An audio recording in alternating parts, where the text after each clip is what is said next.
What's up, everybody? Welcome to episode 4 of KYP Podcast. Know your personnel. We've had NBA players on. We had hip hop. It's only right. Week 1 of NFL season, Rudy. We got to have an NFL player on, right? Right. It only makes sense. Let's get right into it.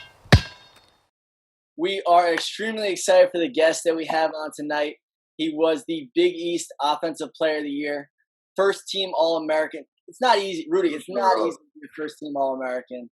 Fuck no. NFL draft pick, Rudy. And also, what you're gonna include, Icy, is that he was the 2000-2001 Boys Club Pee Wee League New Bedford Park champion. We held it down. That's probably the most important piece. Jordan, the Boys and Girls Club. Yes, sir. That deserves definitely. Jordan Todman's in the building, ladies and gentlemen. Thank y'all for having me. Thank you for having me, man. I'm excited about the interview. Jordan, the first thing I have to ask, if I was to pull up to New Bedford, where's the spot to eat? Where would be the first place that you take me or some friend that's coming to visit? That's a good question. So I'm gonna give you two options. If you like Portuguese, I'm gonna take you to Antonio's. You know what I'm saying? We'll give you some steak and some custom things up, the nice sliced potatoes. If you like seafood, man, we got the best seafood. We come from New England, you know what I'm saying? So, New York is good, but we got some good seafood where we're from. So I'll take you somewhere right over there downtown and give you a little taste of where we're from. But then if we're talking lunch, I got to take you to Dog Mill, man. That's a classic in my hood. That's what I'm talking about. See? You got to go to Dog Mill. If you grew up in my city, that's the true New Bedford native right there. Hey, man, you grew up in my city, you had to go to Dog Mill at some point, man. So get you a bacon cheeseburger, some french fries on the side, get you a Snapple. You know you need that Snapple, and you good. Oh, yo, hey, that's the New Bedford meal, bro. I get that once a week, bro. Hey, every time I'm home, I got to touch it. That sounds like a good one to me.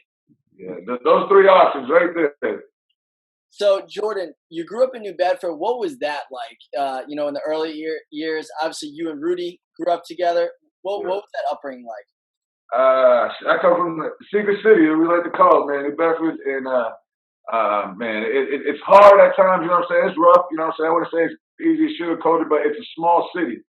But there's a lot of people where everybody knows each other. Where I grew up, I was blessed to get introduced to sports at a young age. From, Boys and Girls Club playing New Bedford Bears at 8 years old. You know what I'm saying? My dream for the NFL started there. We grew up, like Rudy was saying, I'm not going to call him Rudy. I call him Brian or Rudolph. Yeah, you don't call me Rudy. You don't call me Rudy. Yeah, me and Rudy, you know what I'm saying? We grew up, both grew up in the South End, but both with the Boys and Girls Club every day.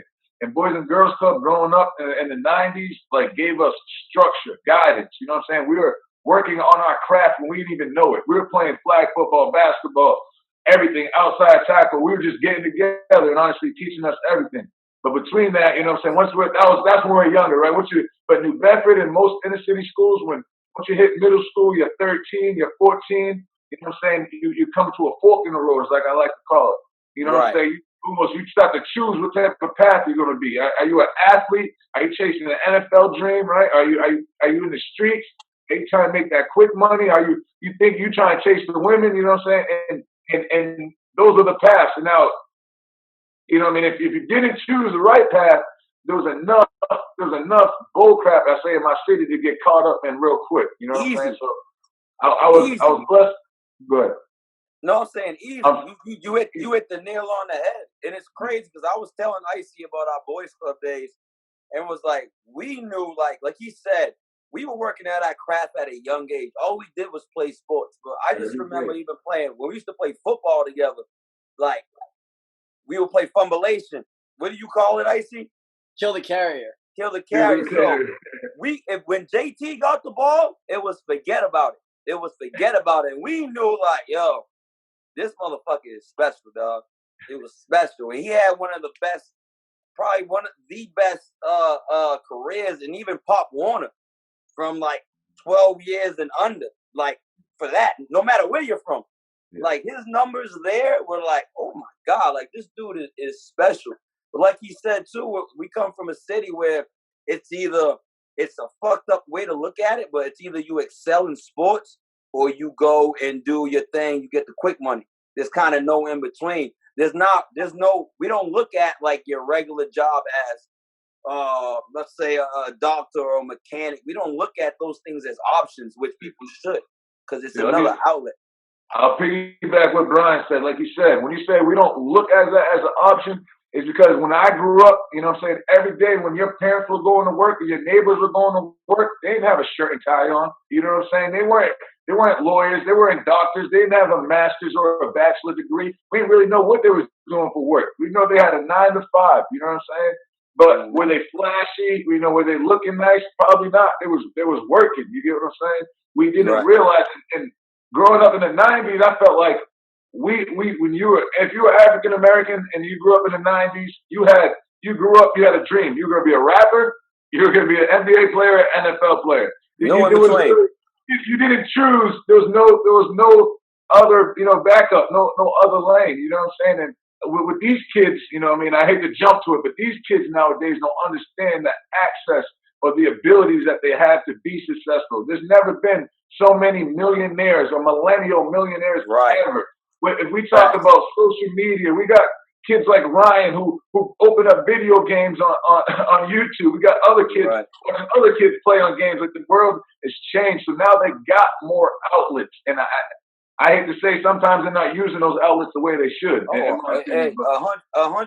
We tell them that all the time at the gym. Like, yo, we got me and Sharik in this gym, bro. We didn't have something like this growing up. Like, you have full access to everything you need in one spot. So I try to preach on them like, yo, this is for you guys, man. This is beneficial for you the most. We've been through this. Like, we're here for you. But you hit the nail right on the head, bro.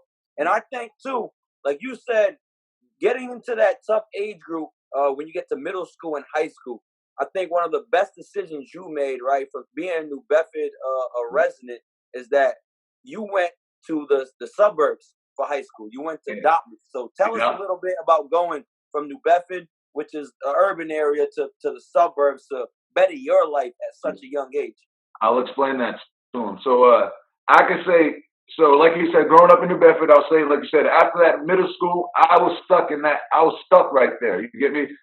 I'm in middle school. I go to Roosevelt in the South End, and I'm chilling with my boys every day. You know, we doing the same things day in and day out. And I wouldn't even consider myself that bad of a kid, but to get kicked out of middle school, you know what I mean? So I go to pick up my story. So I go to school one day, I come home, and I'll tell it quick. Go home, and my mom's crying. I'm like, Mom, what's wrong? Like, what you crying for? You know, what's the story? She's like, baby, they kicked you out of school. They don't want you to come back. I'm like, Ma, they just playing. Like, they're just trying to scare you. And they're like, nah, man, like, they really don't want you to come back to school.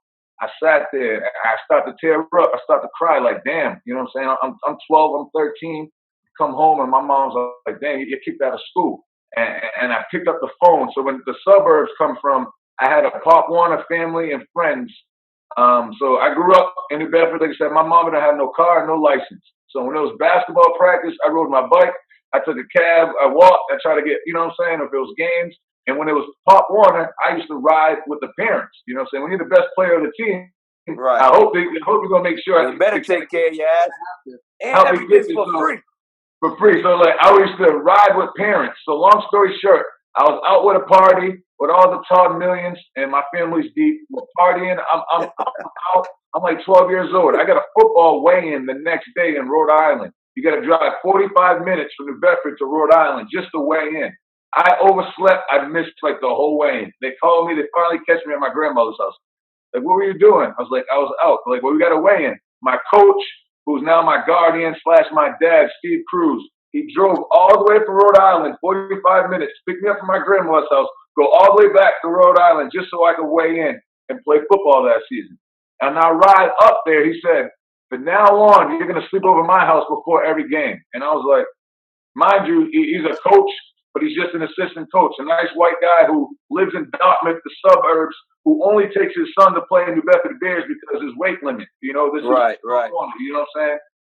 I'm at my grandmother's house. Something tells me to pick up the phone. I pick up the phone. They call me. They come pick me up. So now this is my first time going to sleep over their house from the suburbs and from the hood to the suburbs. Probably your first time sleeping at a white family's house. Facts.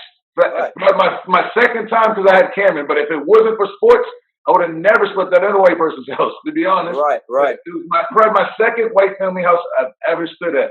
But not to get into it, but for me personally, in my city, I feel like I had all the tools to be successful, but I needed structure, right? You feel me? I come from where your parents are single moms or, you know, these single dads where they're working 9 to 11 or different hours. So when you come home after school, there's nobody asking if your homework's done. There's nobody there to help you get your homework done because your mom's out trying to pay bills so you got rent and lights in your house. You know what I'm saying? I came from where my mom was a nurse's age from 3 to 11. She dealt with, you know, old people and old folks, home, white buck, and did all that. So in between that, I'm out in the streets. When I came home, shit, we had Monty's playing ball, playing tax. We had Desi's backyard playing tax. We in front of Desi's. You playing manhunt.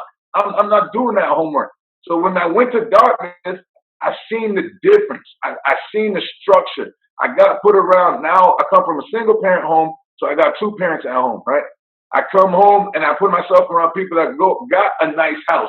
Don't live in Section 8. Don't get welfare WIC or EBT. Show me there's a different way to do it. I don't have to get a handout from the government. I don't have to. You get what I'm saying? Started opening my eyes, taking me to places that you dreamed of in the hood. If you came from where I come from and you struggle like I did, to go to Disney World is a dream come true. You grew up watching Nickelodeon Slime and all that. And you're like, damn, I wish I could make it there. I pray, like, if my mama hit the lotto, I swear we're gonna pay for a ticket to go there. You know, right. They were doing that for me, taking me places and opening my eyes, and most importantly, giving me structure. You know what I'm saying? I needed that structure. Real, and when I moved into that suburbs, I started surrounding myself around people that wanted to be successful, who was talking about college and had different dreams and had different aspirations. They weren't exposed to the street things or the things that I seen in my, you know what I mean? It was a whole nother atmosphere. So it was a change of atmosphere, a change of scenery, some structure and guidance. And I felt like, in that situation, it fits for a lot of people in my city or around the world. A lot of us got skills. A lot of us are talented. A lot of us have ability, but don't have the structure or the discipline. You know what I mean? The structure and the discipline to put it all together. And I think once you did it too, like a couple years later, a lot of other kids try to replicate it. Yeah. But the difference was they were still in the city. They were still in New Bedford.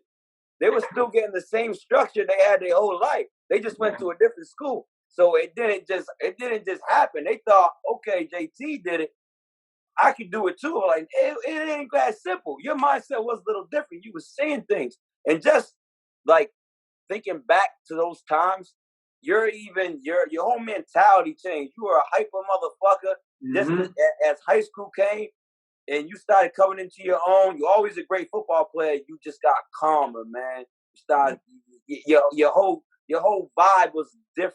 And we always been brothers, so it's always been love for us. But your whole vibe was just calmer, like, yo, this motherfucker's getting it. It was great to see from the outside looking in too.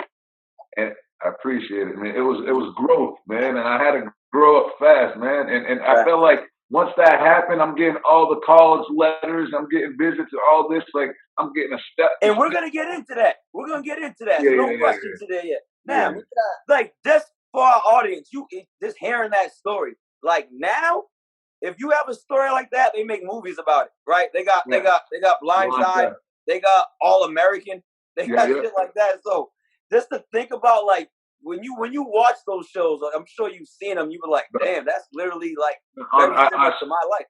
I feel like I'm humbly speaking. I feel like we could write a story, and you know what I'm saying, Brian. You know a little, more about my life than others. More people, but there's so many behind the scenes. You feel me? There's so much that people don't know that they didn't see. You know what I'm saying? Like it built me different, bro. It really did. For sure. That's powerful stuff. And so you end up winning a state championship over at Dartmouth. No. Wait, you didn't? We lost the state championship, double overtime to Everett. Terrible. Damn, I might have set you up with that one nicely because no big deal. I wish you brought New Bedford High to the Super Bowl. That's on Rudolph. We might have to cut that one out. You're fine. So you mentioned starting to get those offers. When did they start coming in? What year? And what was, your guidance towards the different schools? Were there different, whether it's street people, street agents, coaches. What was going on? Because a lot of people don't know what the recruiting process is like, and it's honestly one of the most hectic things ever. I'll tell you my story. So I was blessed to have good people in my circle. My guardian, my dad, Steve Cruz, and Coach White, my coach. But naturally, I was, putting out good tape and film. I got a saying, the men lie, women lie, but that film don't lie. If you good enough, they're going to find you. So between that and going to different camps, I took advantage of that. My sophomore year, freshman year, I started getting letters. I'm talking every school. So I'm talking, Ivy League from Harvard to Michigan to I got the list of the Maryland, the Boston College, to UVA, Purdue, and going through the process. Now you're getting the letters, but what people don't understand is the SAT scores, the eligibility, what is your GPA and all that equivalent. So the clearinghouse. Huh? The NCAA clearinghouse. Yeah, the clearinghouse. So the NCAA clearinghouse match that SAT. But no, and I took the SATs twice. I passed. I only needed to get. I think you need to get like if you had like a C, like a C average of 3.0, you needed like 900 or 920 at the time. I got it twice, whatever eligibility, and my first scholarship was Purdue in the Big Ten, West Lafayette, Indiana. I remember like it was yesterday. I go on my official visit. This is after I visited, local schools. They picked me up on a plane, probably my second or third time ever being on a plane. I get on a plane, I drive to Indiana. As they pick me up from the airport, I'm driving through and driving to campus of the university. So on the highways, you got like the overpass. And sometimes you see the papers like, bring home our troops. You might see American flag on there, you know what I'm saying? As I'm driving there, I see Confederate flags up on the highway in Indiana. And I'm like, that's a no for me, dog. And no for me. 12-hour drive from where I'm from. My mama don't have no car, no license. So I didn't commit to Purdue. I committed to UConn to stay close to home, which was like an hour and a half drive. From my house in Dartmouth to UConn campus was an hour and a half drive. And what was the love like on the official visits? What did they have you doing? Like, were they rolling out the red carpet for you? That's what people don't know. That's Rudolph's favorite part of his college experience was his. Hey, that's how Loyola got me. I'll tell you that right now. Hey, they definitely show love. You know what I'm saying? When you're a high prospect, they're gonna show you around. You're gonna have nightlife. You know what I mean? You go to the games. You might get some Nike gear and see it all. But if you think college was fun, just imagine what NFL lifestyle. And we're gonna tap into that. Or agents. When you talk about agents and yeah, it's a whole nother level. We're gonna tap into that for sure. Now, at UConn, you obviously tear it up. You're behind, or you're playing behind Donald Brown. How much? Who went on to play with the Colts? Oh, excuse me. How much did he help you as almost your old head, your senior? So playing with Donald Brown first, going into UConn period, you know what I'm saying?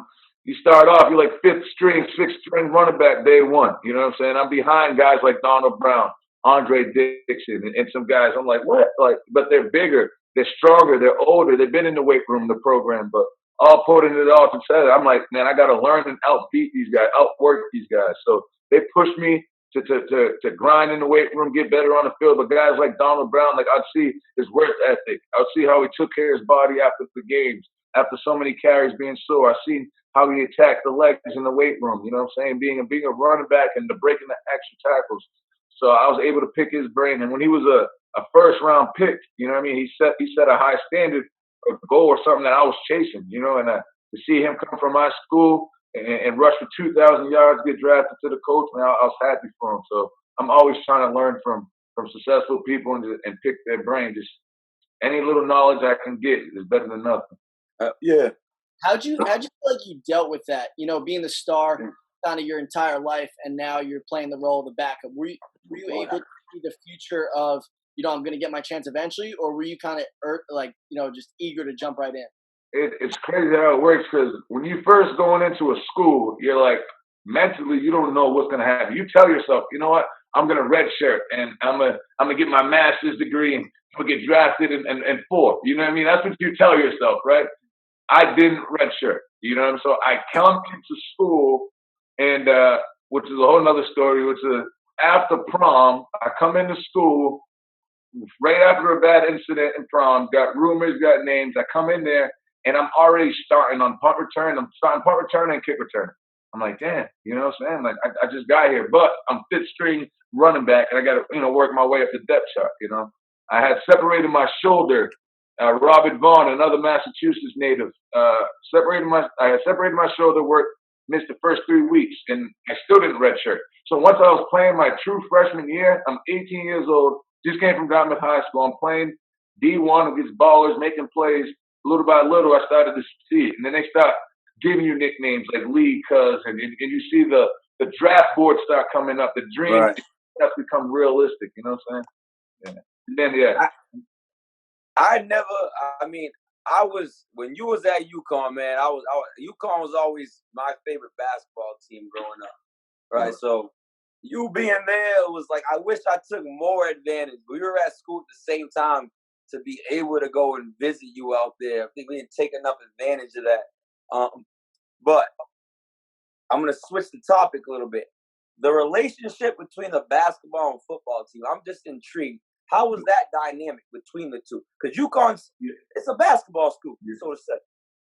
So honestly, the vibes was good. There was never no drama. The thing is, you got to understand, there's 15 basketball guys and then there are 100 to 80 to 100 football guys, right? So there's a lot of us, you know what I'm saying? So I went to school. Me and Kemba Walker came in the same year. Maya Moore came in the same year. Jeremy Lamb came in the same year. Shabazz came in the same year. A lot of pros. You know what I'm saying? All pros. So when you're an athlete, we all got summer school. Before school starts, we're up there, you know what I mean, working together. So no one else is there. Yeah, so who do you think we vibing with? We vibing with each other. So we playing pickup games with Meyer and these boys. We vibing together. So it's when you say people bump heads, like people always question or wonder. And a question I always get, they say, well, damn, it's a basketball school and it's this. Who got more girls, the basketball players or the football? So they don't ask no silly questions like that. you got 15 of y'all. There's 80 of us, man. Right. We was living. We were living. What was the off season grind like? Because obviously we saw so much improvement from you each year.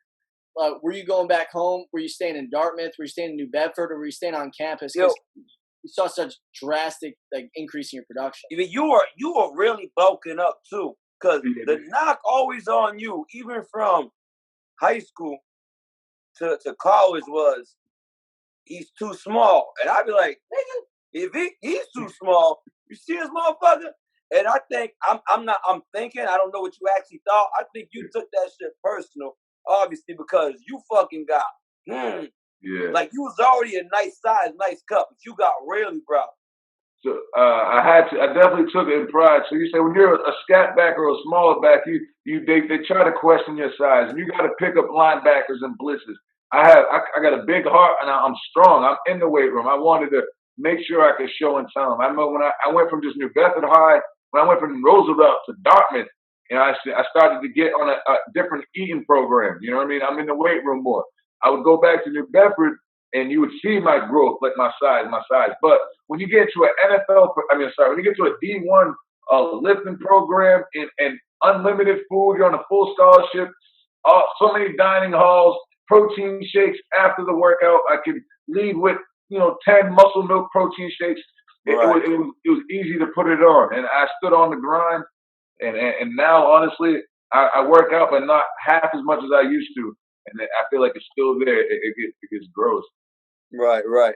Now, from obviously coming from New Bedford, bro, like we never saw growing up a pro that could be like that. No, that dude's from New Bedford. We didn't have that. So when you decided that, all right, I'm gonna jump, I'm putting my name in this, I'm getting drafted. Like, how much confidence did you have with that decision? Or what made you make that decision? It's crazy you ask. So I was second. I was like third or second leading rusher in the nation behind LaMichael James my true junior year. I was only 20 years old at the time, and I rushed for almost seven. I rushed for like 1,700, and I missed the game. I sat down with my coaches and my people, and we were like, man, Jordan, what else do you got to prove? You know what I'm saying? You ate, you balled, Big East Offensive Player of the Year. You've excelled. You can do this. You took your team to the Fiesta Bowl, played against Oklahoma, DeMarco Murray, Kenny Stills, and them boys. Like, what do you have to prove? At this point, I got agents, sending me all on me. I got agents on me, my family, and I know where I come from. I'm like, and I had that dog mentality. I said, all right, I'm gonna go for it. So now, what people don't understand, you're a true junior. You're 20 years old. I only went to college for 2 years and 1 semester. I'm 30 years old. I went to college for 2 years, 1 semester, and was at the NFL Combine. So I also came out the lockout year. So you remember the lockout? So I came out when it was the NFL lockout. So there was no rookie mini camp. There was no, real preseason like that. I came out in a whole nother wave. And my head coach also left right after the Fiesta Bowl to go coach in Maryland. In Maryland, right. And when he left in Maryland, I didn't fly back with my team because I was meeting with agents in Arizona and LA and Cali. And so it was from right then, but it's like, it's no like stick your toe in and you're like, let me see if it's hot or look now. You diving all in, you know what I'm saying? So at that point, I'm all in. My dreams is set at the table. I got to perform, you know what I'm saying? It's something that you could go back on and think, I came back another year. I'm getting all these carries. You see great running backs like Marcus Lattimore, other guys come out and get different injuries in college when they could have, got it in the NFL, different type of things. And I say, I took the chance and I don't regret it. You know what I mean? To come back to have 7 years in the NFL, which is better than a lot. You know what I'm saying? That's hard to do. And the way that I did it, you know what I'm saying? I felt like, everything was God's plan, and it was up to me to put it in the work. But hey, as a running back too, 7 years as a is running back, time. What I tell people too, that you can't be a one-trick pony. The more you can do, the better off you are. You can't be, I'm just a spot-up shooter in basketball. Nah, what else can you do? I just run the football. Nah, can you cover kicks? Can you go on kickoff? Can you be a kick returner? Can you be a punt returner? Can you make a tackle? Can you block? You know what I'm saying? I'm a total football player. I wanted to put value to me and my name, and that's how I continued to get game checks, continue to get signed. Wasn't a free agent for long. Always had, getting calls and opportunities. I try to come from the mud, and man. We're really gonna dive into that too next. So go ahead, Ice. Jordan, before we get into the NFL talks, we do this thing called the lightning round in the middle of the interview. So I'm going to ask you about 8 questions, and you're just going to say the first name, the first word that comes to mind. Don't think too hard about it. It's just going to be about you and your life. All right. Gotcha. Your favorite musical artist? Meek. Me too. Meek Mill, Little Wayne. Go ahead. Who would play you in a movie? Shit. Will Smith. Pre-game meal. We're talking breakfast or lunch? I'm thinking. We're talking lunch. Huh? We're talking lunch. All right, lunch. I'm gonna take pasta, chicken Alfredo. Hey, that's a valid point though, because their games are early. Yeah, it's true. Yeah. It depends. What's your breakfast? I'm curious. Now, breakfast, I need scrambled eggs, some grits, bacon. I don't do the pancakes no more, too heavy, and fruit. Okay. All right, South Side or West Side? South Side. Best sport besides football? Basketball, duh. Player you idolized growing up? Terrell Davis. Most fun person to party with in the NFL? So many. I'm gonna get people in trouble. I'm go with Sharice Wright. We're gonna have to talk about him later because I know like 1,000 stories that ran through your mind just now. Hardest hitter you faced in the NFL? Shit, Tequila Spikes. And then last one, most famous person in your cell phone? Holy shoot, that's a good one. Could be Kim Newman or Lavernius Coles or Yeah. Who was Probably the those first two. one you said? Von Miller. Shit. List of different people. You got everybody. Yeah. All right, so we're back getting to the NFL right now. You're having the agent meetings. What are those like? Is it similar to the college recruitment? Are they rolling out the red carpet? What's that kind of conversation like? All right. College recruitment, agents. You see the difference? Agents up there. Hear about that. College recruitment, agents. You feel me? So my starts off with. So like my experience with I had agents who'd fly, me and my family to different places, put us up in unbelievable villas. I had butlers, maids, people that, put on the ran the bath water for you and Did they wipe your ass too? They heat your bed up for you and fold your bed down, turn down your bed, that type of stuff. But that, and just with that came, a bunch of different things, so good parties, good vibes. But the best thing about it is I got to share it with my people, my family that was with me. So and the best thing about it, that doesn't really end. Even when you have an agency and an agent, there's agents that are still trying to get you. Like there's still competition. Like I remember being one where and it being, hey, an agent's like, hey Jordan, we got something going on in Miami, this, that, and the third. Dwayne Wade's opening up his new club in Miami, place that he'd come out and do this, and they fly you out here, and you're doing this. You're young, and it's free. Everything paid for. That's fire. Hey, how many? Because earlier in the interview, I see he mentioned the Todd Millions. Yeah. So that's in reference to his last name, Todman. This motherfucker got the most family members in the city of New Bedford. There's a million of them. Real shit. So how many cousins were you bringing with you to these agent parties? I'm curious. So my cousins didn't come to the agent parties. I say when I was in San Diego and when I got drafted, I came to Florida. That's when the cousins. I felt that's like now the cousins pulled up. Okay. That's when the rain started coming in. That's when that's when we started doing a bunch more activities. You know what I mean? And my family, it's hard for all of them to get on a plane. You know what I'm saying? It was always easy for me to get on a plane to them. To fly everybody to me. I was telling Icy the uncut version of your party bus to Boston. How old were you turn? It was a long time ago. Yeah.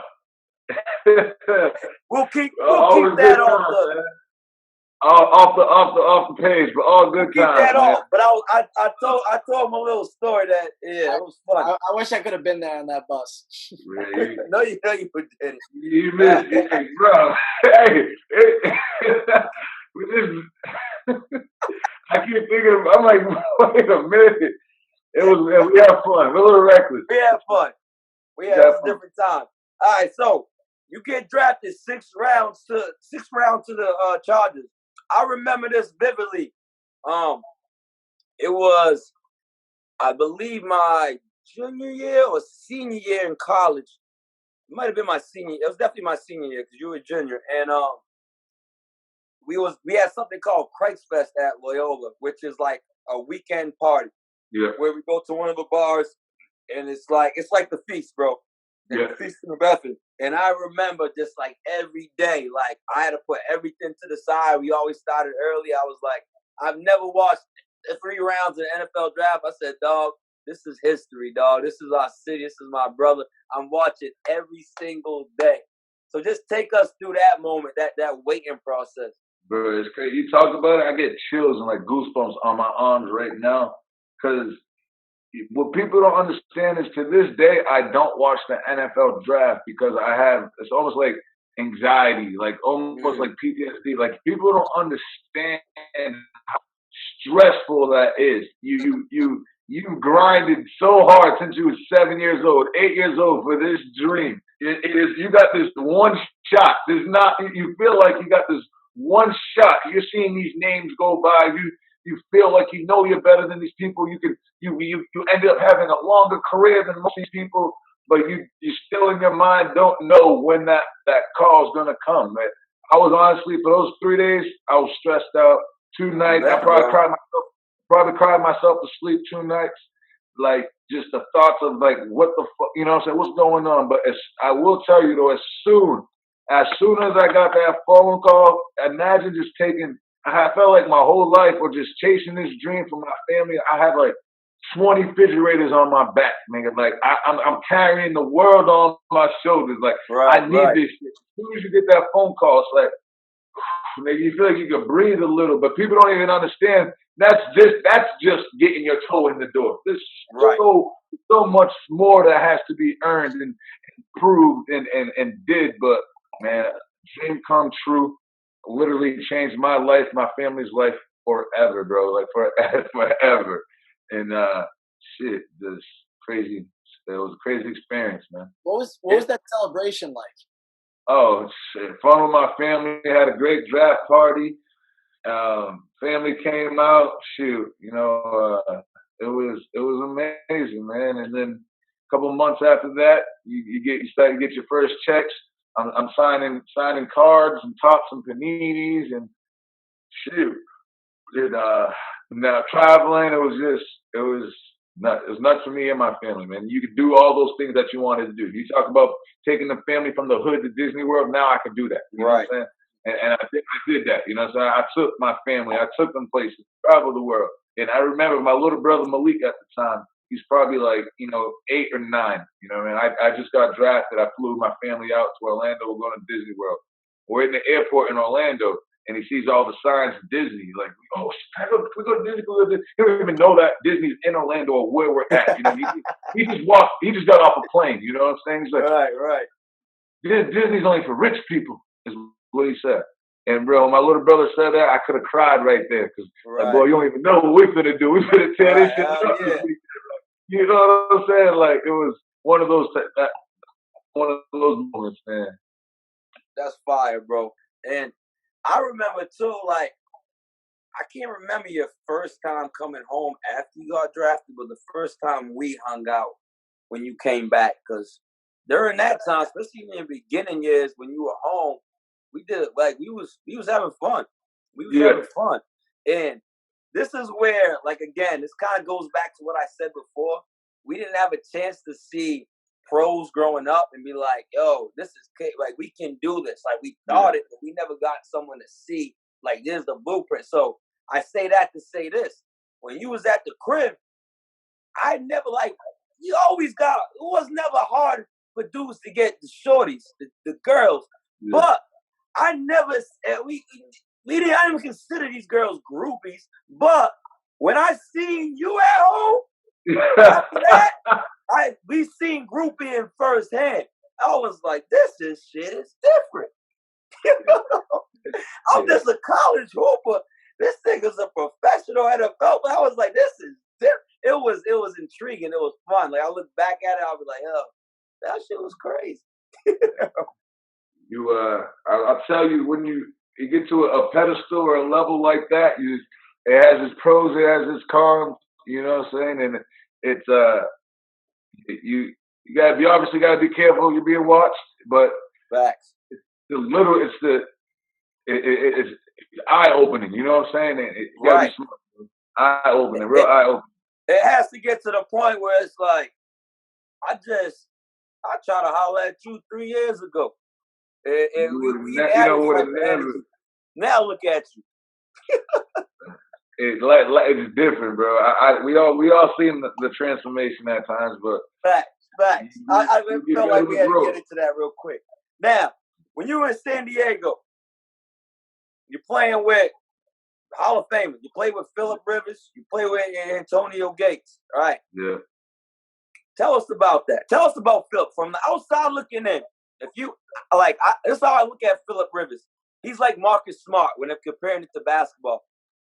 I would hate him if he wasn't on my team. But when he's on my team, I would love that motherfucker. Does that sound about right? Depending who you are, I'm a straight shooter. Like you said, so I'm a rookie on San Diego. Antonio Gates, Phillip Rivers, Sean Phillips. We got Stephen Cooper from Massachusetts on my team. So Takeo Spikes, a bunch of good players. But Philip Rivers is that. You hit it on the head when you said that Marcus Smart because I'm gonna be a straight shooter, bro. He has asshole tendencies. You know what I'm saying? So if you just leave it at that. Like at times, you know what I mean? I've seen him, and I'm not gonna lie. I've seen him in pat and go sometimes. If you're a rookie, you know you have pat and go. It's like layup line before practice. You feel me? Right. You pat and go. You lay it up. He just throw the ball. If you're a rookie, he'll fuck with you. Ain't getting the ball. He might sling the shit, throw it at you all different and crazy, smile and giggle and laugh. And it's like, bro, you are a 12-year vet, 10-year vet. You have leadership skills. People look up to you. You are possibly a Hall of Famer. I would think you know, act a little different. Here I am. I'm trying to get on. I'm busting my ass. I'm not in that same seat that you're in. And that's what it's almost like, and they don't understand that, or See, they didn't once. That's disappointing because I can see him. He's an asshole. I can see him by watching his football games against the other team. I'm like, that dude's an asshole. But I didn't think it would be with his teammates too. So I mean, but it makes sense. You are who you are. True right. colors. He was a dickhead. Did you ever hear him curse? Huh? Did you ever hear him cuss? No, he's always freaking and shit. He doesn't say fuck. He was like freaking jeepers, what the, you know what I'm saying? He's like jeepers creepers. He's like, what the heck, man? You know what I mean? That type of guy. Gosh darn, man. Like he's Tamale. So Jordan, a lot of times in the NBA, you have your vet on the team, and they have you doing rookie duties. Is that the same case in the NFL? Who was your vet, and what kind of like nonsense did they have you doing? My veterans were so it goes position wise. So if you're a running back, all the people in your position, that's your vets. That's who you cater to, I would say. So I had Ryan Matthews, the running back from Fresno. I had Jacob Hester, the running back from LSU. I had Mike Tolbert, and there was guy Curtis Brinkley. So I'm the rookie. I'm the young cat. So like he might, sometimes he might make me, go get them, Popeyes, a Chick-fil-A or something before we get on the team plane. You know what I mean? The team plane's taking off. Mind you, we have everything you need for food and snacks on the plane. Hey, Jordan, we craving this. Go get us Popeyes, and Coach will get it onto it too. Go get me Popeyes, a couple biscuits, and this. And it might be, go buy me, headphones, or something like that. But you're getting paid good money, so you can do it anyway. All right. So you have like I said, you got your regular rookie duties before the game, right? But then every year, just about every team, every position, we have something called rookie night. Whether you're a receiver, the lineman, whatever, you have some older guy who's the leader of rookie night. And he'll be like, depending on how many draft picks you got in each round, he'll come up to a group and say, hey, I need 30,000 from you guys up by Friday. All right. So it's up to you guys to come up with, that means we're spending 30,000 that night. You know what I mean? 40,000 that night. Whatever, that's what we're spending that night. So the rookies have to split it however so. If there's only one rookie, and depending on your draft pick, they might drop it, 5 to 10,000. Who knows? But that's how it goes. But I can't speak on a lot of things, but just imagine a $30,000 night party. But understand that bottles of Louis the 13th are being bought. It's shots. It's the most expensive steaks, lobster tails, like that type of dinner, and more activities. So it's fun. Don't get me wrong. It's even better when you're not a rookie. You know what I'm saying? Instagram models. Now on Hard Knocks, this is just a curious question. They had the rookies do the little karaoke singing. Did you have to do that too? What song did you do? I did. So you gotta stand up. Don't get booed. Get up there and know what the heck you're gonna say. You know what I mean? That's I did Juicy. So I put it was all a dream. I used to rework. I said, you gotta say something you gotta say something that the crowd gonna jump in. I know everybody, you know what I'm saying? But some people I'm a karaoke legend, bro, so I get it. I get it. If some people are creative, and then sometimes you might get a country ass D lineman who can really sing. You know what I mean? Sometimes and it really change your whole mood. And when you're in camp and you're going through that, bro, that it's stressful, your body hurts.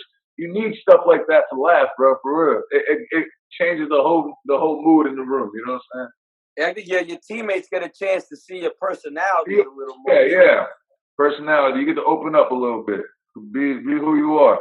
So you're in your rookie year. What was your welcome to the NFL moment? What was something that you're just like, wow, this is crazy? Whether it's an on-field thing, off-field thing, mixing with somebody, playing with somebody, what really struck you was like, wow, I'm here right Man, I said in the beginning, you gotta understand, leading up to it, the off the field things are wild. You have combines. I'm going to the Super Bowl. I've been to 7 Super Bowls straight. You know, ESPN parties, Playboy parties, Maximum parties. Like these are all, so you're doing all of these things before you even get to my season. You know what I mean? Before week 1. So I'm seeing that off the field stuff. Then now it's preseason. Now you're seeing the field. You're getting on the field. I scored a touchdown on a screen against, I think it was Dallas Cowboys in a preseason game for the Chargers. Like it's football is football. I'll tell you that part. If they're playing fast, they're speed and they're strong. But the football part was football. I would say that. But I got glimpses like to see it before I got there. Like, man, this is different level. You know what I mean? Yeah, you gotta be. Football is tough. Like NBA, 82 games. You're playing back to backs. You got one night off. Football, you got a couple days off, bro. Like you're playing on Sundays. You're playing once a week. So you really gotta find the right balance and have what you talked about earlier. The right structure for yourself. You can get lost in that shit pretty fast. But yeah, during the season though, you don't got time. We work 6 days a week. So check it out. Right. Tuesdays are our only day off. So say you travel on Saturday. So you get on a plane. Say you got an away game. You get on a plane 10 or 11. You fly there. You might get like an hour, 2-hour break. Then you got team meeting, offensive meeting, maybe a walk through special teams. So bed check. So we talk about traveling. So we say you leave on our week schedule. We work 6 days a week. Tuesdays are our only days off. So say you obviously you play on Sunday. We'll fly out. You know, 12 or 11. We could drive our car to the airport. Sometimes we could drive to the Jaguars. We just drove it on the runway. Literally park our car on the runway and walk right onto the plane. We have our own plane. You know, we don't share with anybody. All the food, unlimited Chick-fil-A before you get on the plane. and so we get to our city. You know, we all check into our hotel room. We get our own room, do our thing. But you're really on a schedule. You know what I mean? And then with the bed check and curfew at 10 o'clock every night, we have security that sleeps in front of the elevators on each floor. So if you came every night. All right? So I'm gonna bring this to what's happening right now in the NBA. They said the Houston Rockets guard, Daniel House, he brought one of the COVID testers into the hotel room. I heard he's covering for Harden. He's really inside track. Wow. Now, I didn't want to get into what I don't understand. What I want to know is how hard was it, or how easy was it to get past the security? Not saying you did it, but no. I'm sure a teammate or two did it. It's not easy. The question is it worth it? You get what I'm saying? You got to ask yourself, is it worth the fine, the embarrassment? If your team loses, they on your, you look selfish. You know what I'm saying? You put one thing in front of the team, and so I don't recommend it. But what I can say, if you have a select few hours and you use them wisely, if you have a few hours, you use them wisely. But you have to purchase something else. So you have to. So second, my team pays for my room. Okay. I get. I would have to, and understand you stay at nice hotels as well. So right. I get what you're saying. Think outside the box a little bit. Okay. You would have to. And don't get me wrong, so there's some shorties in the lobbies of the hotels. It's obviously like anything else. You're flying. How crazy is that? How often is that? Like you pull up to, we pull up to Houston playing the Texans. How? Well, I'm just using that city in particular, but how many groupies or shorties would you see outside the lobby in a hotel? Is that just like a frequent thing? It would be extremely rare or strange for me to just walk in all of a sudden in 2 seconds be somewhere else. Unless, you know what I'm saying? you buy multiple. Yeah, you have to buy extra hotel rooms, bro. Simple as that. Right. Makes sense. Yeah. Makes sense. Yeah. Now you were saying too, we were talking about a little bit how it's a lot of it's premeditated. Like you're not gonna have some random girl just at your lobby. She either seeks you out going through the depth chart, or vice versa. You seek her out. Yep. Yeah, I agree. That is 99% of the case. You know what I'm saying? Okay. So let's move on to Rudolph's favorite team, the Steelers. Yo, you see what I'm repping today, dog? Yeah, I got some Steelers gear in the back here. Let's go, man. Still a jersey for you. Let's go, man. I got you, man. Yeah, you don't understand, Icy. As a lifelong Steelers fan, to see a childhood friend, you guys won a boys club championship together. But we're holding it down for the Parks. Bro, we from the same hood, and this motherfucker is playing for the Steelers, bro. That was like, dog. Now, we're gonna go straight into right now the playoff game where you were doing your thing. Take us through those moments, that point in time where you're doing what you do. You're getting an opportunity to do what you do. And I was telling Icy this. The thing that I never got about the NFL in general when it comes to you, every time you got an opportunity, you succeeded. There never was a time when you didn't get an opportunity and didn't do what you were supposed to do. Every single time. I agree. But I'll get you that, and I'll tell you more about the business aspect of it, right? So, mind you, I'm playing for the Steelers, and how I got to the Steelers, I was with Charlotte that camp. I balled out that camp. Last preseason game, we played the Steelers. First carry of the game, I scored a 60-yard touchdown against the Steelers. The next day, I get cut from the Panthers. I'm like, what? Within 1 hour later, Mike Tomlin called me. He was like, hey, you're coming to Pittsburgh.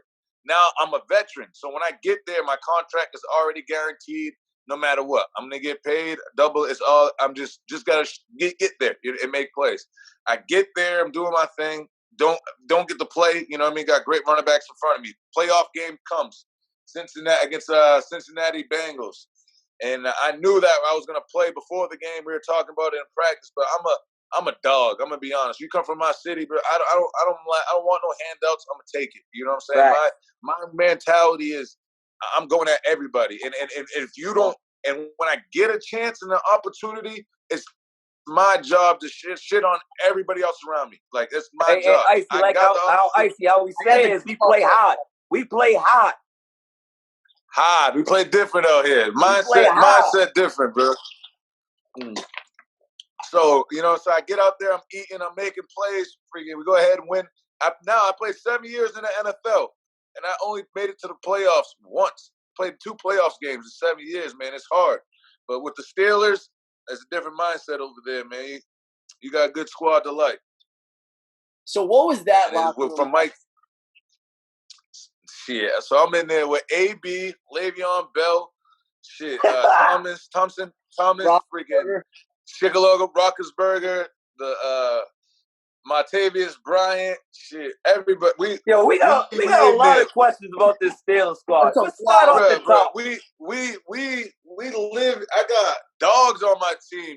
Cam Haywood, all good people. Like we got dogs on Jason Witten before he not Witten. What's the corner? Heath before he retired. Heath Miller. Heath Miller. Yep. Heath Miller. Man, so it's a vibe of. Imagine going to work. It's just like what y'all do, man. We in the locker room in the work. We a bunch of dudes you get along with. Y'all talk shit. You push each other.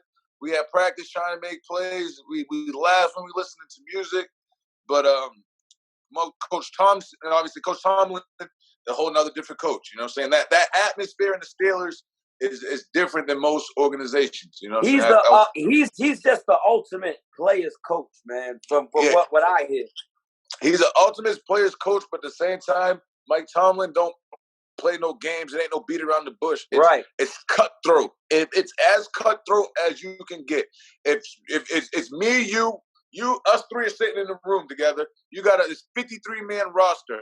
Only 48 players dressed, I believe. You get what I'm saying? So the other players are inactive. Either if it's an away game, they're on the sideline in regular clothes. If it's a home game, they're in the stands like a damn fan. You get what I'm saying? Depending on if you're practice, depending on who you are. Coach Todman will go into a room and sit there and say, "Hey, the hat this week is between y'all two. Y'all motherfuckers better figure it out. Point blank period."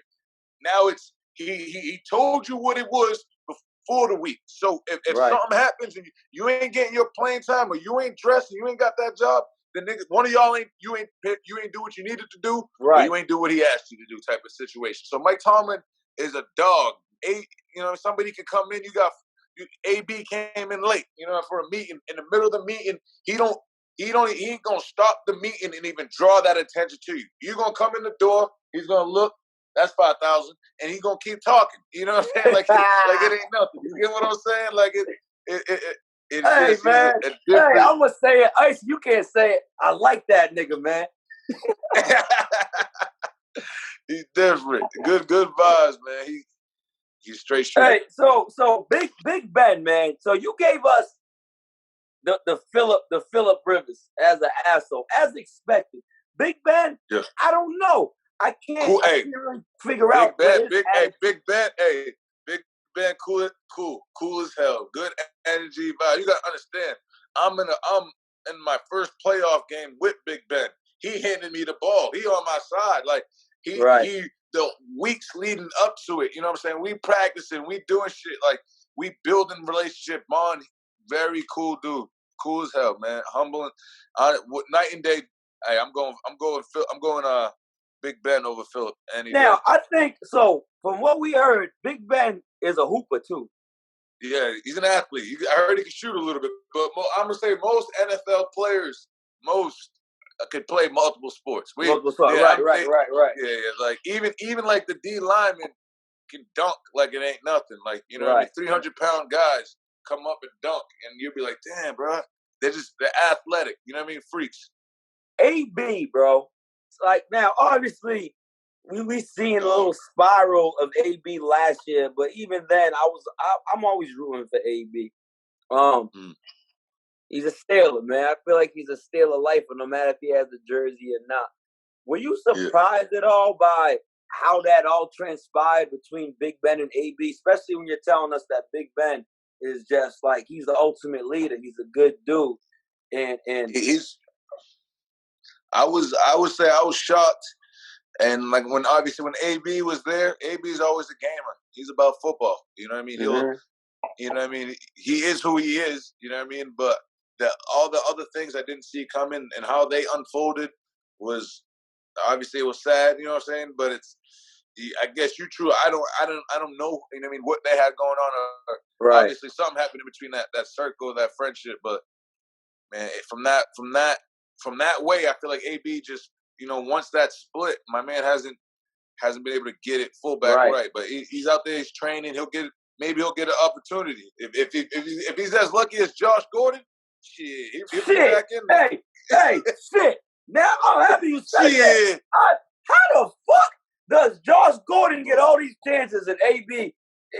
AB should be signing a Julio Jones contract right now. Because Josh Gordon gets chance after chance after chance, and he don't even dominate when he comes back. No, he done that. Josh Gordon got more lives than a cat, bro. He come back 9 lives. He got 9 lives. Come back, no matter what. It's like, I'm sorry. You go sit in timeout. What the fuck? That's gotta be. What school did Josh Gordon go to? I think Oklahoma. What school did Roger Goodell go to? Because something ain't adding up. Motherfuckers still a booster. Right there. And I don't even know who pulls the trigger, but he got somebody. He got somebody in his circle. Hey, his agent's crazy. He's Houdini. He makes magic happen. So you were in a lot of position meetings with Le'Veon Bell. My roommate, diehard Steelers fan also, he wants to know a little bit about him. What's Le'Veon like? Were you guys Le'Veon's I'm sorry. Le'Veon is he's the same, man. He's cool as hell. He's just the same way he is in them interviews. He talk. He the same way. He competitive. He always could hoop. Honestly, he's a freak, but he's competitive and like he makes some things just look effortless, like smooth, just a different body type. In my opinion, Right. he's a great player, good dude. You know what I'm saying? Like, but it's not just I'm saying running the ball. You know what I mean? The patience and that's is his patience just, is unbelievable. No, it's a whole different running style. Like it's almost it's its own style. It's not. It's totally different. But the offensive line and them built in to block like that for him, and obviously he makes it work. But people don't understand it's his route running. Like his route running in his hands sometimes. That's what people don't. They underestimate how good it is. You know what I'm saying? Like he can get out and slot and do some shit. Yeah, he's a wide receiver too. It was incredible. He's a player. This Steelers roster, man, this is fucking star-studded. And I don't even know why I never even asked you these questions before. I'm actually mad at myself. Yeah. Now, with you got AB, you got Ben, you got Le'Veon Bell. Now, what we come accustomed to on the Instagram, obviously on the Snapchat, we see AB. His work ethic is phenomenal. But James Harrison is a whole nother animal when it comes to that weight room. What's some of the wildest shit you've seen him do in terms of James Harrison in the weight room? James is like big uncle in there. You know what I'm saying? We call him Debo. He Debo for real. Like, you know, but he just he practiced with sweatpants on. Like just he practiced with sweatpants, all crazy shit, just sweating like heavy and just he's like a block, but in the weight room, just go hard, just lift it, just a monster. But his energy, like you know how like he comes out of that tunnel and he does like that mean look, and everybody's like, "No, this motherfucker look like a killer." Like he probably could be a, you know what I'm saying? He could be a killer, but very cool, like you know what I'm saying? Like calm, like different mentality than when he's on the field. But a dog, bro, like a dog. Now, he go hard. Would you say? And we probably should have saved this question for a little later, but I just feel like I need to ask it now. Out of all the organizations you played for, would you say the Steelers might be the best run organization you played for? It's tough to say. I wouldn't say. It's hard to say runs, right? But I feel like out of not runs. Maybe I said that wrong. Like you think it's the best led organization in terms of the front office, the coaches, the leadership on the field?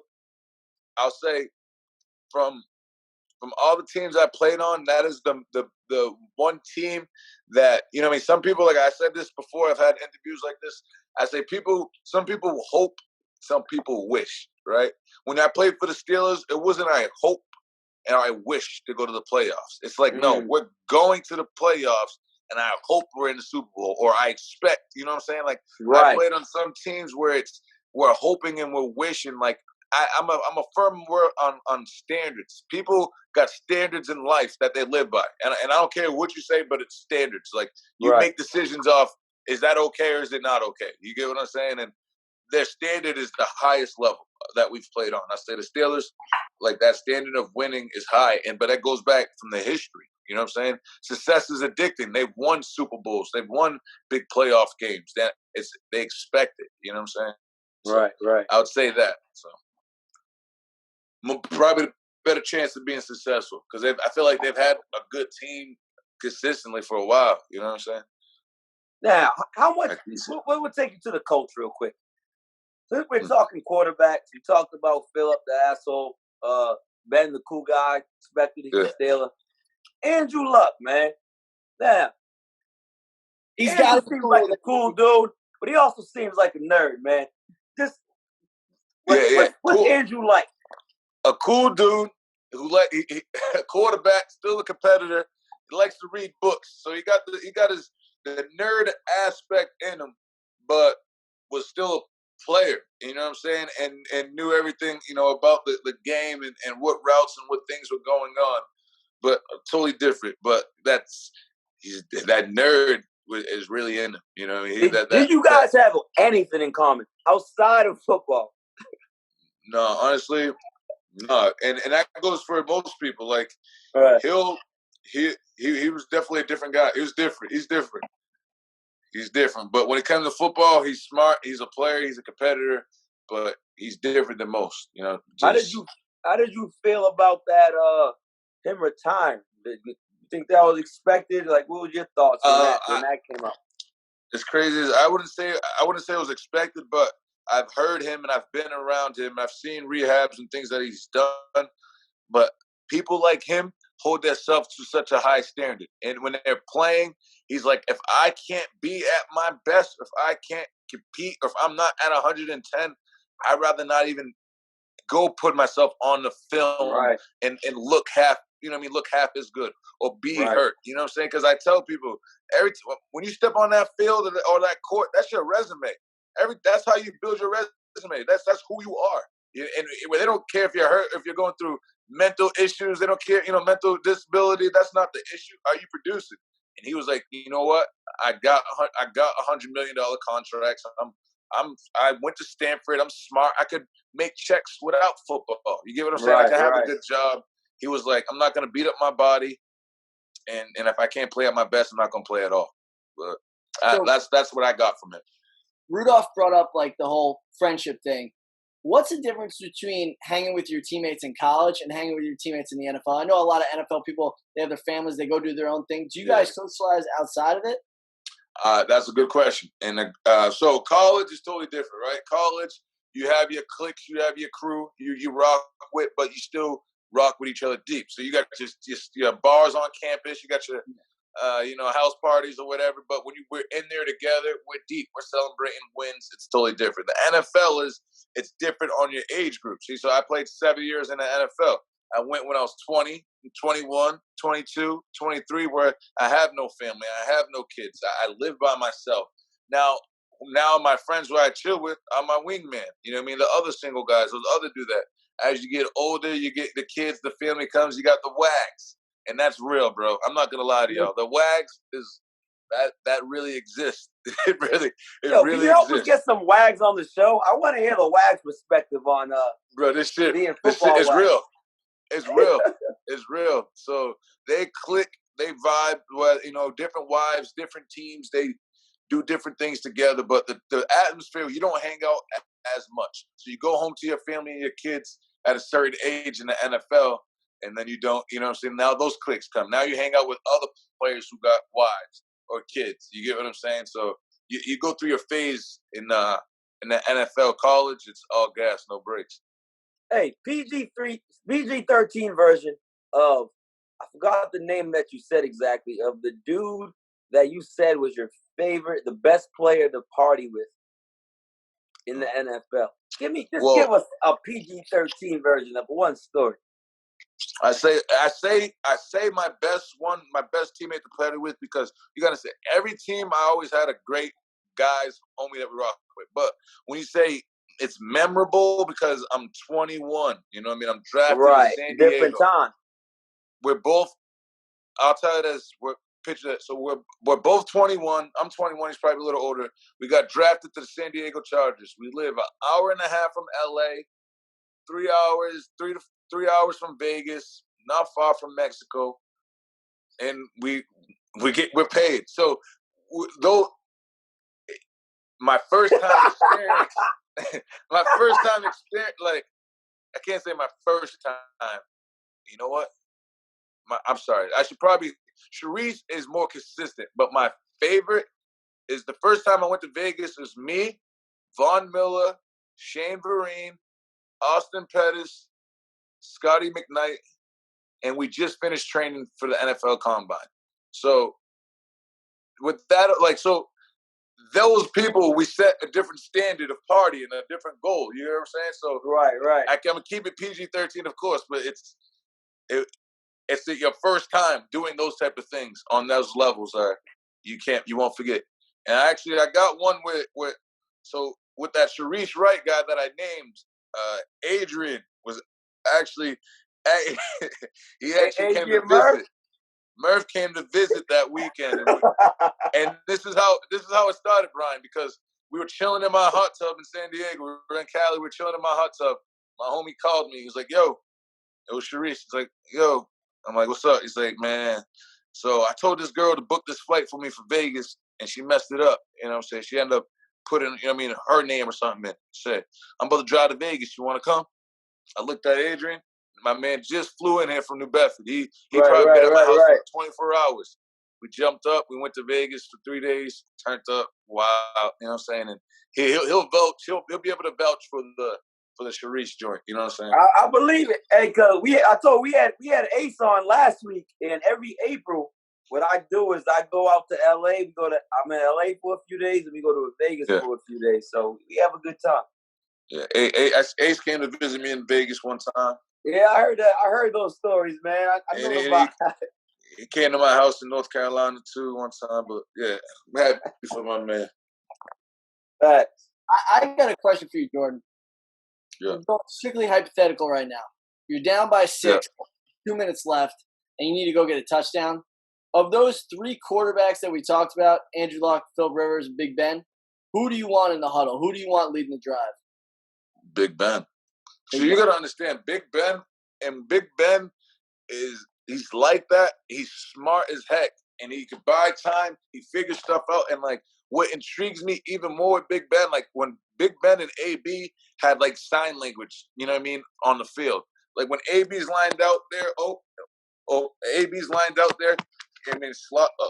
Did I just ruin something? All right. When AB's lined up out there and slot a wide, AB like Big Ben will be back there looking up. Is it cover 2, cover 3? What is it? He'll see something. Something will click instantly, and he'll give him a whole nother something. And I'm just like, bro, how'd you see that? Like, how'd you know? Like, that to me, it was like, yo, he's next level. He's really good. What I like about it is he's tough to bring down. You know what I mean? Like, he'll buy extra time scrambling. So, yeah, I'm going Big Ben. Come on, Icy. Big Ben is a Super Bowl champion. And then we have Andrew Luck, and not against Andrew Luck and asshole Phillip Rivers. Those are I wishes, and I hope to go to the playoffs. Yes. Big Ben, we're going to the fucking Super Bowl and we're winning this shit. Come on, dog. You know what type of time we on. Shit. Hey, so first, when I think about your career, I think of perseverance, man. I think a city where we're from, or just any inner city in general. Like I can't relate to people that much if they don't have a story.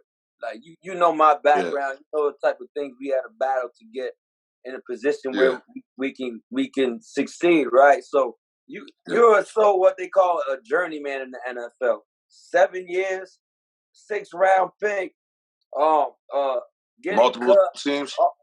Right, and you always persevered, right? You made the best out of your situation. You never looked in the mirror and said, "Nah, this ain't it, bro." You just kept going. So, what's talk about the shoulder separation? I believe it was Christmas Day. After that injury, what was your mindset like? So, I'll talk about that Christmas one too down the line. So, we talk about the adversity of going to the NFL, when you say, like I said, nobody for me, I had people in my locker room, right? So when I looked for people in the locker room that I wanted to resemble, or like, all right, who's respected on the field? Who's respected off the field? Who's a professional? Who comes in? Who does this, right? So I'm there. I'm going through the adversity. People then tell me that, when you're drafted or a team picks you, it's almost like you got to understand that they could have picked anybody else. Like they had, there's a lot of names. There's a lot of names in there. They chose you for a reason, okay? And what the journeyman comes from, I say I started journeyman myself. So I say this because, and I'm gonna tell you, you probably don't know this, and a lot of people don't. So what happened was I'm drafted 6th round pick to the Chargers. I make the 53-man roster. I'm getting paid. I'm living.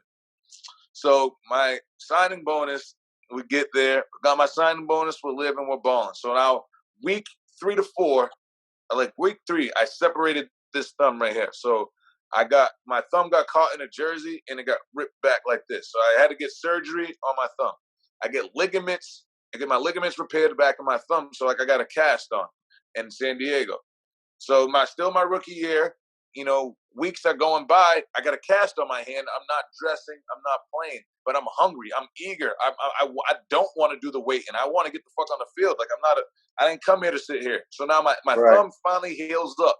My thumb heals up like when there's 2 to 3 games left in each season. Mind you, I'm getting paid $45,000 a week, and I'm still and now I had to get cut to go on practice squad with the cast because I couldn't play. Another running back got hurt. Ryan Matthews got hurt, and another one. So we had to bring a running back up. But it's hey, Todman, we'll cut you, but we'll keep paying you like you're active. All right, bet. And I feel some type of way, but that's the little kid in me being 20 and 21, not knowing how the business transpires, right? So Adrian Peterson tore his ACL and MCL that same year. Minnesota Vikings called me. I'm getting paid money. I'm on practice squad, but I'm getting paid active. And they're like, hey, Adrian Peterson tore his ACL, MCL. We don't know how he's up. We got 2 more games. We want you.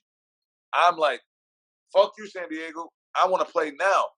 Not knowing, like, yo, they drafted you because they believe in you. They see something in you. They can grow. You can mold into whatever. But I didn't care about that. The hunger, the greed to step on the field. If you ain't going to give it to me, the next person would. You know what I'm saying? I go there. I go to Minnesota. It's only 1 game. I go there. It's 2 games left in the season. Goes by. Boom. Now, AP gets this best rehab of the year of his life. He comes back, with his ACL. He comes back from his ACL and all this. So we're practicing. I'm playing for the Minnesota Vikings at the time. It's the first day of pads. And for whatever reason, I was rushing. So I didn't get spatted. Like, I didn't tape my ankle. Now it's the last period. And all of a sudden, they're like, we're going live bullets. You know what I'm saying? They're like, here, boom. They put me in the game. We're doing this. It's like a goal line run. I go in. Everson Griffin. Everson Griffin. He tackles me. Fucking rolls up my ankle. I get a high ankle sprain. So shit, I'm out. I'm stressed out. I just left one team to come to this team to play. Now I got a high ankle sprain. I'm missing weeks and days. Mind you, people are getting cut every other day, every so week. And I'll talk to you about the cut situation, how the number game works. So people are getting cut. So preseason 1 goes by, I can't play. I miss it. Preseason 2 comes by, damn, I can't play. I'm hurt. Preseason 3 comes by, I can't hurt. Mind you, I'm still on the team, and they're cutting people. They could have gave me an injury settlement or whatever, paid me to go home. I'm still on the team with a high ankle sprain. I said, you know what? It's the last preseason game. I gotta go. I gotta play. We're playing against Minnesota Vikings playing against Houston Texans. I'm not. First quarter goes by, I'm not going in. Second quarter goes by, I'm not getting in. I'm hot. I'm pacing back and forth like, yo, I got 1 game to make a team, bro. Like, I can't afford to be on the sideline. I get out there on the field, boom, boom. I'm eating. I run a 70. End up finishing the game like 120 yards rushing. Had a 76-yard touchdown run.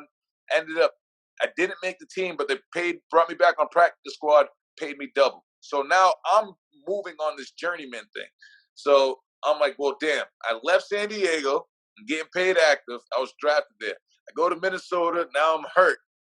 And I finally get to play the last preseason team. I make it, but I'm on P squad. It is what it is. But I'm getting paid extra. So whatever. I'm out there. I'm playing. So now I get a call. Me and my running back coach in Minnesota, we're kind of butting heads, but it is what it is. I'm still there behind Adrian Peterson and some other cats. You know what I mean? So I'm there. Jacksonville Jaguars called me. Hey, Todd, we want to take you off their P squad to come play for us and be active. Once again, another opportunity comes. Me being hungry and eager, I'm not for the waiting games. All right, well, shit. If you ain't gonna give it to me, the next man is. I leave all these teams. I leave on my own will. You know what I mean? Like, they're asking me to stay. They're asking me to stay. GMs are calling me like, "Where are you?" And I'm like, "Nah, I'm gone." Click. Now I go to Jacksonville. Playing there, my first game in Jacksonville, I get a high ankle. No, I strain my calf. This back-to-back injury. I'm like, God, I can't believe this joint. Ended up going out. I rehab my calf. Season ends. And now when I played the Minnesota Vikings, me and Adrian Peterson built a relationship. We became close. So now I go move out and I go train in Houston with Adrian Peterson that following year. When I'm training with Adrian Peterson, we're doing hills, We're doing the slide board stuff. You know what I mean? We're grinding. All of a sudden, what was this? Was this training something like you've never done before? Yeah, training like we different? never done before. Our trainer was James Cooper. He's out of Houston. So we do gym workouts, field workouts, and pool workouts. I'm talking walking downstairs backwards on your hands. I'm talking face forward, like just freak shit on the treadmill, just running, going hard. Track style workouts on the track. We went hard. For people that don't know this, like myself, are you living with Adrian Peterson down there? You get your own. You said when you train. I'm living with me and Brandon Burton get a place together, and I'm training with him. But when we get back to that, I lived with Maurice Jones-Drew, and we trained down the line. So this is afterwards. So I'm training. We're training in Houston. I tear my meniscus. Like my knee locks up, and I'm like, shit. Like this is 2-3 weeks before camp. You know what I mean? But for those of you who ever tore or hurt your meniscus, you can move and be active a little bit, but it hitches and it catches, right? So I go to the Jaguars. I'm signed with the Jaguars here. I go into camp with a hurt knee. I'm out there doing my thing, you know. Yeah. Coach, man, my knee's been bothering me something. So doctor, we go get an MRI. I need to get surgery. So I fly. They drink me to Pensacola with Dr. Andrews, which is unbelievable hospital. He's probably the best surgeon out there. It's unbelievable. Anyway, Dr. Andrews repairs my knee. I come back and end up leading the NFL in preseason rushing that year after my knee. Maurice Jones-Drew got hurt and then did that. So now I played 2 to 3 years in Jacksonville, and I'm hoping to sign my big contract. You know what I mean? A bigger tender contract to get locked in there. It doesn't work. It goes down, doesn't work. Move on to different teams. But the journeyman thing is, I took it as the special teams role became real for me. You get what I'm saying? Like, I come from playing running back and only running back. At UConn, you wouldn't see me really covering kicks or doing none of that. But now it's the number game when I say, right, there's only 53 people make the team and only 48 people dress. Well, damn. Now you got to put this in perspective. There's 32 NFL teams and there's 90 players on each team. Each year, 37 players from each team will get fired and go home. So now you're like, well, damn. Imagine if you put that in your job or anybody else's job. No matter what it is. Now you go into work. You're in there with 40 guys and you're chilling, but you're building relationships with these guys. But all of you know, in 3 weeks, 15 of y'all got to go home to your family like, daddy ain't got a job. You feel me? Right. Like, that cutthroat business is crazy because these are your homies. You're working with these guys. But at the end of the day, he's got to feed your family like you got to feed your family. You're competing for a position. You're competing for a position, but then it's now draft picks come into play, right?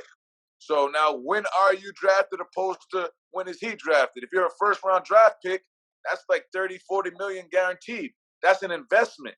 I can't invest 40 million in you and cut you, right? Yeah. I tell it like when it comes to GMs and coaches, I treat it like, I tell them, bro, it's about taste. It's like women. If I'm a GM and you're the owner, I might like blondes. You might like brunettes. You know what I'm saying? If that blonde walks in, I'm like, damn, she bad. She a 10. I'm drafting that blonde. You're just the GM or a coach. You're like, I like that blonde too. You feel me? So now when that blonde's not performing or she's not doing what I asked, I'm like, well, damn, she's not making plays. I start making excuses for her and myself because I drafted her. I thought, hey, man, give it a year or two. You know what I mean? Right. She's learning. She give it, and that's where it comes to. Now, GMs draft people off lights, off opinion. You get what I'm saying? Yeah. And then it's hard to stand up in the office and be like, hey, guys, I effed up. I shouldn't have drafted this person. Right, it's a pride thing now. It's a pride thing. So it's a lot easier to cut that player than to stand up and say, hey, I messed up and pick this guy. But when they're a first round, second round, third round pick, you automatically made the team. You're an investment that they can't afford. You know what I'm saying? So now who do they want to be the face of their team? Who do they want to be the face of their program? Can you sell tickets? Can you do this? They choose and pick because a lot of us, like in the NBA or you played overseas, a lot of us are capable of doing it. You know what I'm saying? only select few get that opportunity. Right. And I tell people that the only thing real to me, I would say about the NFL is Sundays, right? Sundays are the realest things because Sundays are the only time when everybody's job's on the line. You get what I'm saying? When it's practice, nobody cares what's going on in practice. You could score 7 touchdowns in practice. Whether it's basketball, you scored 40 points. If it's not done on the games and on Sundays and the fans aren't seeing it, it's on TV. It doesn't exist. And as time goes by, they choose, who you want to be in there. But sometimes it's not always the best players, in my opinion. I'm over here sweating. Yeah. That's great insight, bro. Yeah, man. The knowledge of behind the scenes that people don't understand it's crazy. That's what we try to bring to light here. It's all the different things. It's learning about the players, learning about the business, the behind the scenes stories, what really goes down and why these specific moves are made. And that's what casual fans don't see. If you just watch, your team play for 2 hours, 3 hours on Sunday, that's stuff you wouldn't know. And that's one thing that pisses me off. I don't even like I'm a Steelers fan. I'm a Lakers fan. But I don't consider myself a fan, bro. Like I'm a player. You know what I'm saying? So I don't look at it the same respect. If someone plays bad, you'll never hear me say, "Yo, that dude fucking sucks."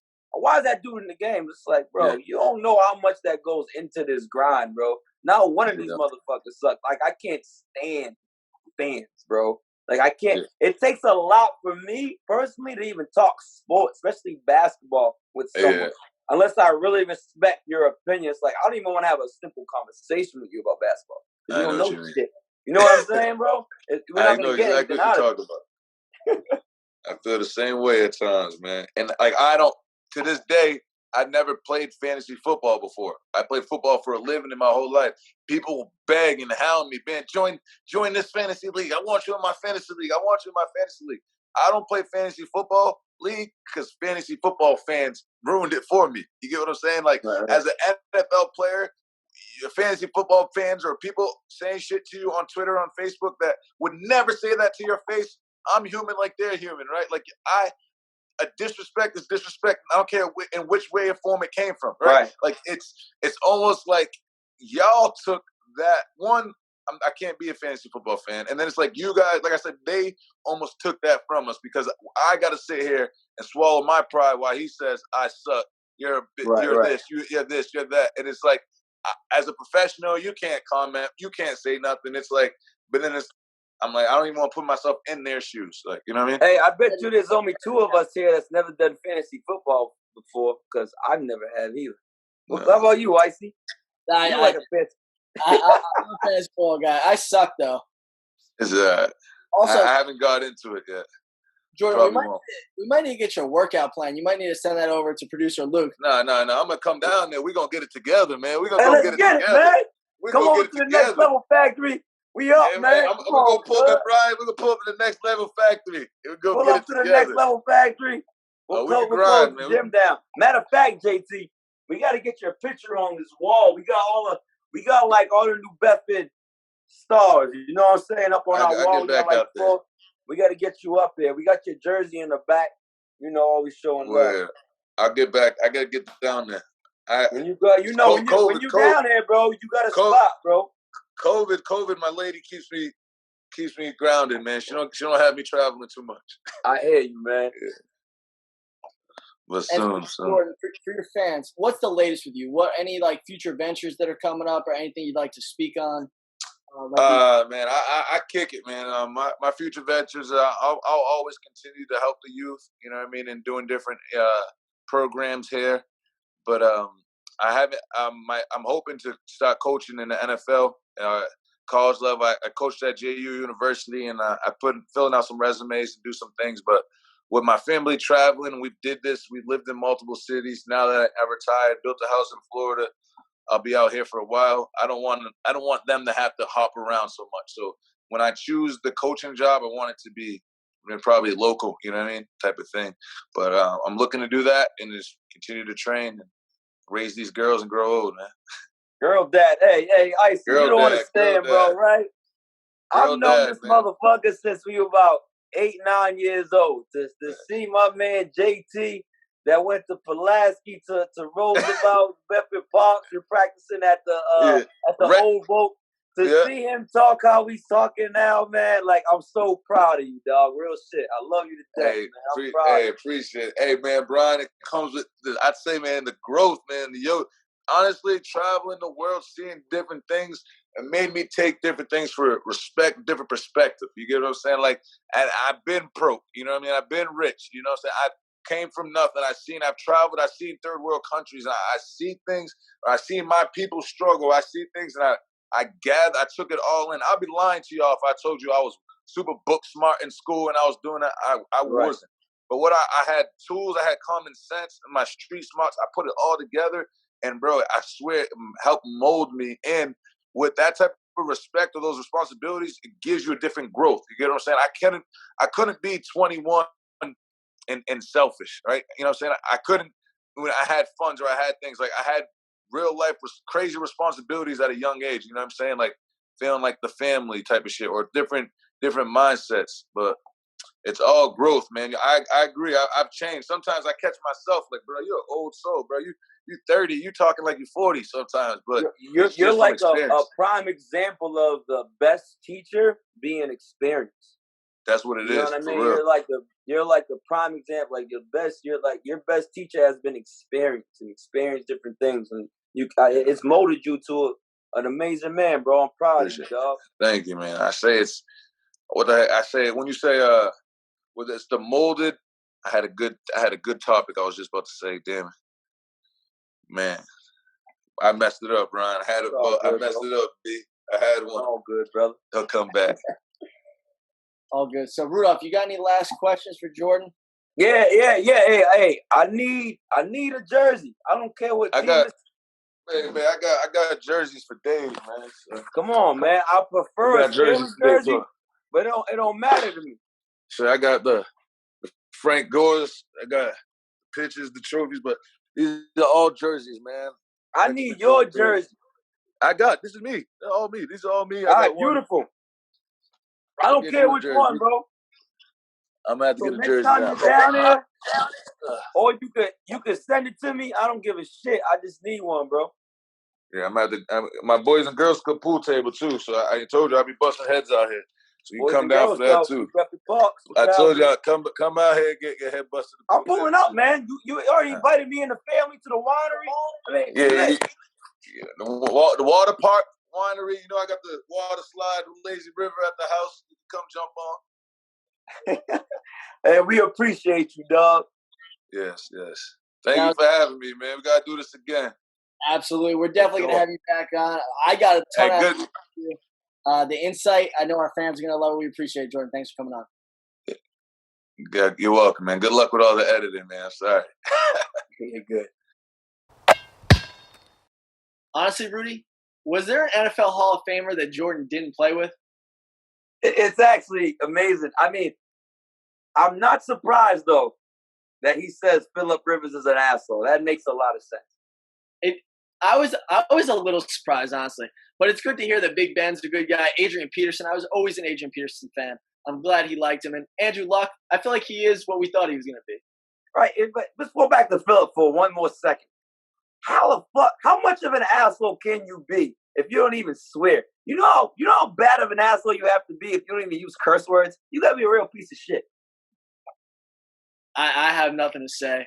We got some more big-time guests. We're keeping it with the pros moving forward. We'll see you guys on episode 5, KYP Podcast. See you next week. And make sure you type in Know Your Personnel. Spell it out. If you can't spell personnel, spend some time, dictionary.com. Get it together.